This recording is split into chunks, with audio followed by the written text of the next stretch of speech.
రైతు సోదరులందరికీ నమస్కారం అండి. అందరికైతే ముందుగా వచ్చేసి శుభోదయం. మనకు ఇప్పుడే వచ్చిన వార్త, పీఎం కిసాన్ నిధులు ఏవైతే ఉన్నాయో రైతుల ఖాతాలో వచ్చేసి ఈ నెల అంటే రేపు 18వ తారీఖు కాబట్టి మనకు రేపు అయితే నిధులు అయితే విడుదల చేయనున్నారు. మధ్యాహ్నం 3 గంటలకైనా లేకపోతే ఉదయం 11 గంటలకైనా 10 ఉదయం ఈ లోపట్లనైతే మనకైతే పీఎం కిసాన్ నిధులు అయితే రేపైతే ఉదయం లేకపోతే మధ్యాహ్నం ఏ టైంనైనా కానీ రిలీజ్ అయితే చేయొచ్చు. మనకి ఏదైతే 2 రాష్ట్రాలకు సంబంధించి ఒకేసారి అయితే నిధులైతే విడుదల చేయనున్నారు కాబట్టి ఇది వచ్చేసి అయితే అందరికైతే ఒక మంచి శుభవార్త అని చెప్పుకోవచ్చు.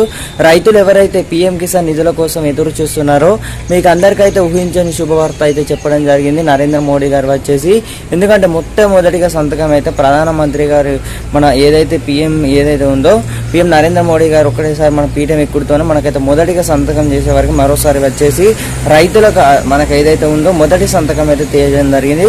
తొలి సంతకం దేనిపై చేశారు అని అయితే చాలా మంది అయితే వ్యక్తం చేశారు. కాబట్టి చూసుకున్నట్టయితే పీఎం కిసాన్ నిధులకు సంబంధించి 20,000 కోట్ల బడ్జెట్ సమావేశాలు అయితే ఏదైతే ఉందో 20,000 కోట్ల నిధుల అయితే మనకైతే మొదటి సంతకం చేయడం జరిగింది. ఈ నెల 18 అంటే రేపు ఇవాళ 17 అంటే రేపు 18వ తేదీన వచ్చేసి పీఎం కిసాన్ రైతులు అయితే ఎవరైతే ఎదురు చూస్తున్నారో 2,000 రూపాయలు ఏవైతే ఉన్నాయో అందరికైతే ఒక మంచి శుభవార్త అని చెప్పుకోవచ్చు. రేపు ఉదయం 10 గంటలకైనా లేకపోతే మధ్యాహ్నం 3 గంటల వరకైనా మనకు ఏదైతే ఉందో పీఎం కిసాన్ నిధులు అయితే రైతుల ఖాతాలను అయితే జమ చేస్తామని అయితే చెప్పడం జరిగింది. ఇది వచ్చేసి అయితే ఒక మంచి శుభవార్త అని చెప్పుకోవచ్చు అందరికి వచ్చేసి.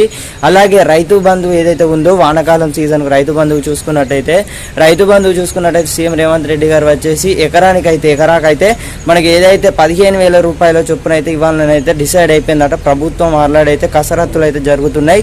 ఈ నెల చివరిలోగా లేకపోతే జూలై నెలలో వచ్చేసి మొదటి వారంలో వచ్చేసి మనకు రైతు భరోసా నిధులు అయితే రైతుల ఖాతాలను అయితే విడుదల చేయనని అయితే ప్రభుత్వం అయితే చాలా కృషి చేస్తుందట.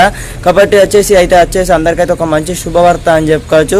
ఎవరైతే రైతు భరోసా డబ్బులు ఏవైతే ఉన్నాయో ఎదురు చూస్తున్నారో మీకైతే ఇంకా అప్డేట్స్ అయితే నేనైతే డైలీ అయితే అప్డేట్స్ అయితే ఇస్తూ ఉంటాను. ఇక పీఎం కిసాన్ చూసుకున్నట్టయితే మనకు రేపు ఉదయం లోపు అయితే మనకు అందరి ఖాతాలను అయితే లేకపోతే మధ్యాహ్నం 3 గంటలకైతే బటన్ నొక్కి అయితే మనకు నరేంద్ర మోడీ గారు వచ్చేసి అయితే నిధులు అయితే విడుదల చేయనున్నారు. కాబట్టి ఇదైతే అందరైతే దృష్టి పెట్టుకోగలరు. కాబట్టి రైతులకు వచ్చేసి అయితే ఒక మంచి శుభవార్త అని చెప్పుకోవచ్చు. ఏదైతే పెట్టుబడి సాయం కింద ఇస్తున్నారో 2,000 రూపాయలు ఏదైతే 6 నెలలకు ఒకసారి అంటే 6 సార్లు ఇస్తారు కదా అట్లనైతే ఇవ్వడం జరుగుతుంది. ఇది అందరికీ తెలిసిన విషయమే. అలాగే రైతు రుణమాఫీ చూసుకుంటే రైతు రుణమాఫీ వచ్చేసి 2 లక్షల రుణమాఫీ ఆగస్టు 15 లోపు అయితే ఒకే దాఫాలో మాఫీ చేస్తారు అని అయితే చాలా మంది అయితే అడగడం జరుగుతుంది. ఒకే దాఫాలో కూడా మాఫీ చేస్తామని అయితే న్యూస్ అయితే రావడం జరిగింది. కాబట్టి ఇది వచ్చేసి అయితే ఎవరైతే రైతులు లోన్స్ తీసుకున్నారో మీకు అందరికీ కూడా ఒక మంచి శుభవార్త అని చెప్పుకోవచ్చు. 31 కోట్ల వేల బడ్జెట్ సమావేశాలు అయితే జరిగినాయి అన్నమాట. ఇప్పటికే బ్యాంకులలో కూడా సంప్రదింపులు అయితే జరిగినాయి అన్నమాట. Thank you for watching guys. Have a nice day. ఇంకా రైతు రుణమాఫీ గురించి ఎలాంటి అప్డేట్స్ వచ్చినా కూడా మీకు ముందుగా తెలియజేస్తాను. Have a nice day. జై హింద్.